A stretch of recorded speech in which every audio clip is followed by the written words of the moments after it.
Bonjour tout le monde. Voilà, nous avons en fait commencé à expliquer comment on peut représenter graphiquement une fonction. Nous avons commencé avec cet exemple-là. Nous avons dit que pour voilà, représenter une fonction, nous avons besoin de remplir un tableau qu'on appelle en fait le tableau de valeurs. Voilà. Voilà, donc nous avons commencé en fait à remplir ce tableau comme vous voyez là. Donc sur la première ligne, on a les valeurs de x, les valeurs des antécédents, et sur la deuxième ligne, on a les valeurs des images. F de x. F de x, c'est l'image. L'image, elle est donnée par cette relation-là. Pour chaque valeur de x, l'image est égale à quoi? À x au carré moins 3. Donc, pour chaque valeur de x, je calcule la valeur en sortie. La valeur en sortie, c'est f de x. F de x est tout simplement, c'est x au carré moins 3. Donc, nous allons en fait recalculer ça rapidement. Donc, on va calculer l'image de moins 2. Comment je peux faire ça? On a f de moins 2. Donc je remplace x par moins 2. Donc on a ici moins 2 au carré. Après, qu'est-ce qu'on a ici? Moins 3. Donc nous avons calculé ça. Donc c'est égal à 1. F de 0. Donc on va calculer l'image de 0. Donc voilà, l'image de moins 2 c'est 1. Donc on va mettre ici la valeur 1. Ok, voilà, donc maintenant l'image de 0, donc on va remplacer par 0 là, donc on a 0 au carré là, moins 3, donc c'est tout simplement c'est moins 3, donc l'image de 0 c'est moins 3. Voilà, donc on va continuer rapidement. Donc on a ici, on va calculer l'image de 1, donc c'est 1 au carré moins 3. 1 au carré c'est 1, moins 3 c'est moins 2. Donc on va mettre ici moins 2. Maintenant on va calculer rapidement l'image de 3. Donc c'est 3 au carré, 3 au carré, moins 3. 3 au carré c'est 9, moins 3 c'est 6. Donc on va mettre ici 6. L'image de 3 c'est 6. L'image de 1 c'est moins 2. L'image de 0 c'est moins 3. L'image de moins 2 c'est 1. Vous voyez, faites attention là, on a ici mis entre parenthèses, parce que c'est ce qui est élevé au carré, c'est le moins 2, ce n'est pas 2. Ok, voilà, donc j'ai remplacé par moins 2. Voilà, j'ai remplacé x par moins 2. Ok, donc c'est ce qui est élevé au carré, c'est le moins 2. Ok, voilà, donc le carré de moins 2 c'est 4. Hein. 4 moins 3 c'est 1. Ok, voilà. Maintenant, en fait, on va représenter cette fonction-là graphiquement. Donc, on a dit, donc, il faut déjà remplir ce tableau de valeurs. Voilà, donc, comment maintenant on va tracer cette courbe-là. Regardez très bien, on va choisir pour l'axe des abscisses, on va mettre ici les valeurs, disons, antécédents x. Et pour l'axe des ordonnées, on va considérer les images. Donc c'est f de x. Ok, c'est f de x. Donc ils sont les valeurs de la deuxième ligne. Ok, comment on peut tracer ça graphiquement? Regardez très bien. On va placer un point pour chaque courbe. Donc on a ici moins 2. C'est la valeur de x là, moins 2. On a dit les valeurs de x et sont sur l'axe des abscisses là. Donc je regarde, il est où moins 2? Il est là. Donc je suis là maintenant, ok? Je me suis placé là. Je regarde la valeur en sortie correspondante, c'est 1. Donc on est sur l'axe des abscisses c'est moins 2 et sur l'axe des ordonnées c'est 1, donc tout simplement blablabla. Donc je monte comme ça, voilà, c'est le premier point, il est là. Ok, donc regardez très bien, j'ai représenté ce couple là par ce point là. Quand je regarde ce graphique là, et je vois ce point-là, je comprends tout de suite que pour la valeur de moins 2, son image c'est 1. Ou, autrement dit, quand je vois ce point-là, je peux dire que si c'est là, c'est l'axe des ordonnées, l'axe des images, je peux dire l'antécédent de A, parce que c'est l'image, l'antécédent de A, c'est tout simplement c'est moins 2. Ok, voilà. Donc on continue rapidement pour les autres points. Donc pour 0, je suis là. Et quelle est la valeur correspondante sur l'axe des ordonnées? C'est moins 3, donc je descends comme ça, je suis là, je descends là, j'arrive là, hop, c'est donc le deuxième point. Maintenant pour le troisième point, sur l'axe des abscisses, on a 1, on est là, donc la valeur correspondante sur l'axe des ordonnées c'est moins 2, donc moins 2 c'est en bas là, donc je vais descendre comme ça, tac tac tac tac tac, jusqu'à arriver à la moins 2 là. Donc c'est mon troisième point. Maintenant sur voilà, donc pour le quatrième point, on a la valeur de x3, elle est là. Quelle est la valeur correspondante sur l'axe des ordonnées? C'est 6. Donc, et donc si je monte comme ça, bla bla bla bla bla, comme ça, jusqu'à arriver à 6 qui est là, donc mon point correspondant, elle est là. Voilà, donc c'est donc la première étape, on a rempli un tableau de valeurs. Ce tableau de valeurs il est nécessaire afin de représenter notre fonction graphiquement. Nous avons besoin de ce tableau de valeurs si quand on trace la courbe à main levée. Ok, après on va vous montrer dans les autres vidéos comment on peut en fait tracer la courbe sur la calculatrice sans avoir besoin de faire ce tableau de valeurs. Ok, donc juste si vous avez la définition de votre fonction, vous avez la formule là, vous tapez la formule, bah, vous tracez votre courbe sur la calculatrice. On va vous montrer aussi comment on peut aussi remplir ce tableau là, ce tableau de valeurs rapidement avec votre calculatrice. Ce qu'on a fait maintenant, comment on a rempli ce tableau de valeurs, on a fait ça en fait on va dire avec un calcul là. Donc on a calculé l'image de chaque x là, ok. Mais avec la calculatrice, il y a une technique où on peut remplir tout de suite les valeurs de ce tableau, ok. Voilà. Maintenant, quelle est l'étape suivante? On va pas tarder. Hein. L'étape suivante, c'est de relier ces points-là. Mais comment on va relier ces points-là? On va pas en fait faire des segments. On va pas faire un segment là, segment là, segment là. Sinon, on ne sera pas une courbe.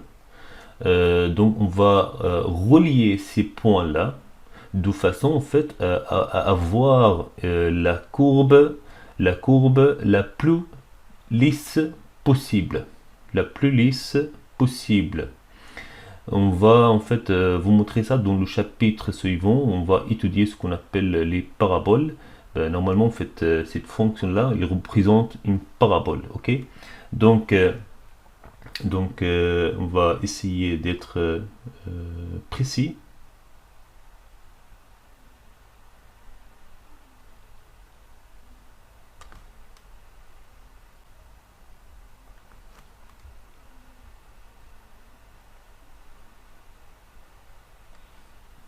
Voilà, c'est la courbe qui représente notre fonction. Regardez très bien cette courbe-là. Elle représente en fait notre fonction, mais attention, c'est pour des valeurs de x entre moins 2, vous voyez l'axe des abscisses, entre moins 2 et 3. C'est moi en fait qui ai calculé ce tableau de valeurs pour des valeurs de x entre moins 2 et 3. Vous voyez là, donc j'ai calculé ce tableau là pour des valeurs de x entre moins 2 et 3.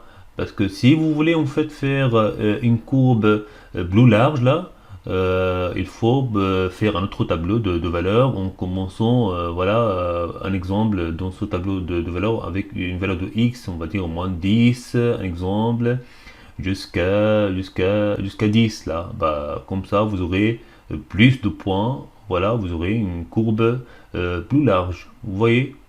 Voilà.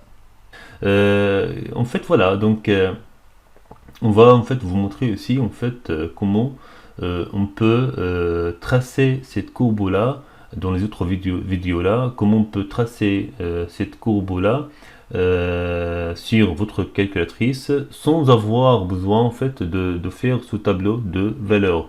Juste si vous avez l'expression de votre fonction là, bah rapidement en fait on tape cette formule là et on trace la courbe.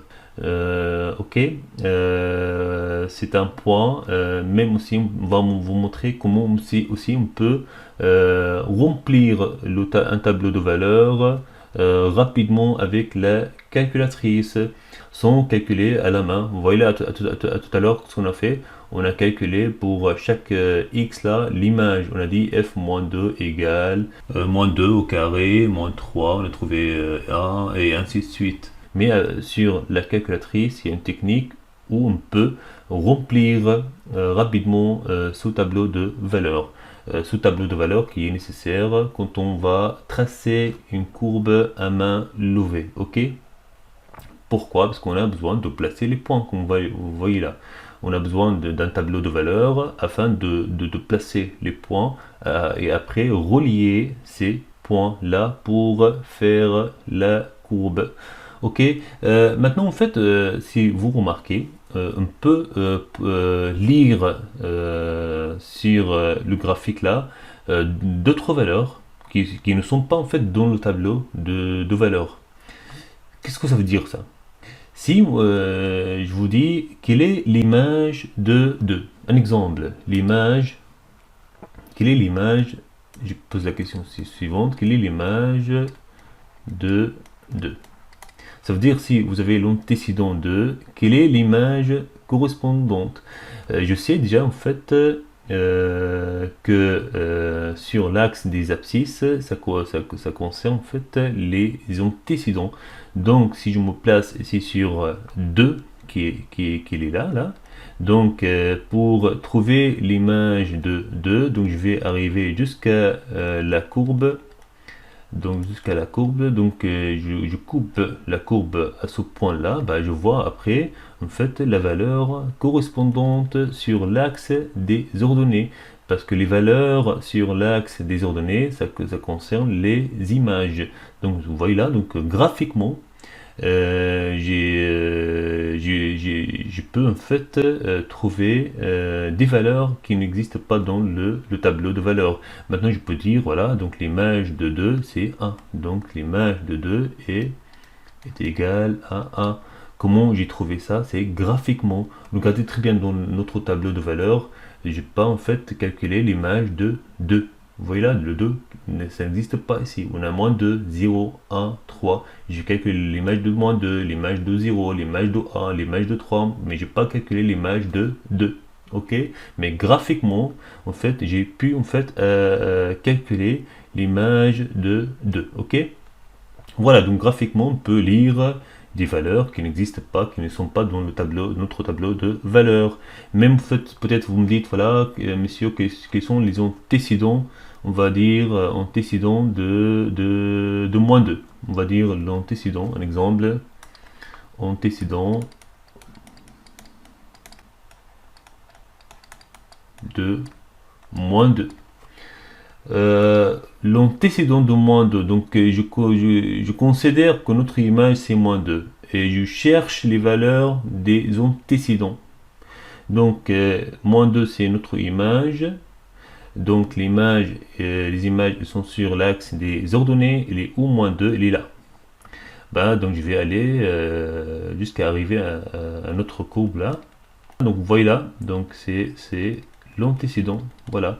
Donc l'image c'est -2, donc je vais aller jusqu'à la courbe, je la coupe comme ça, après je trouve la valeur de x correspondante. Ok, la valeur de x correspondante c'est notre antécédent.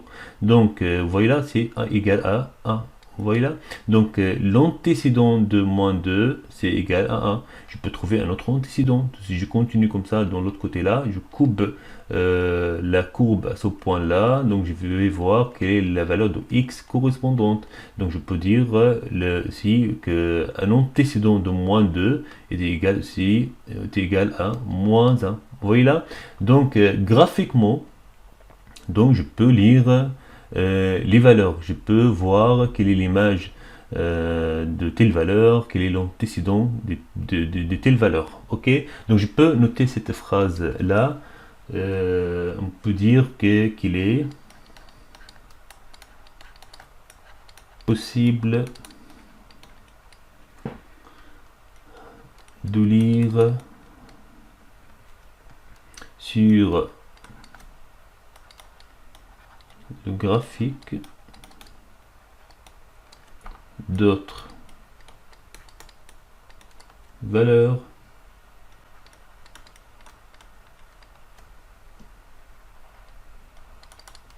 qui ne sont pas données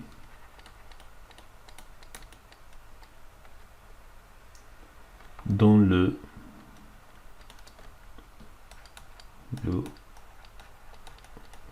tableau. Voilà, donc on va s'arrêter là.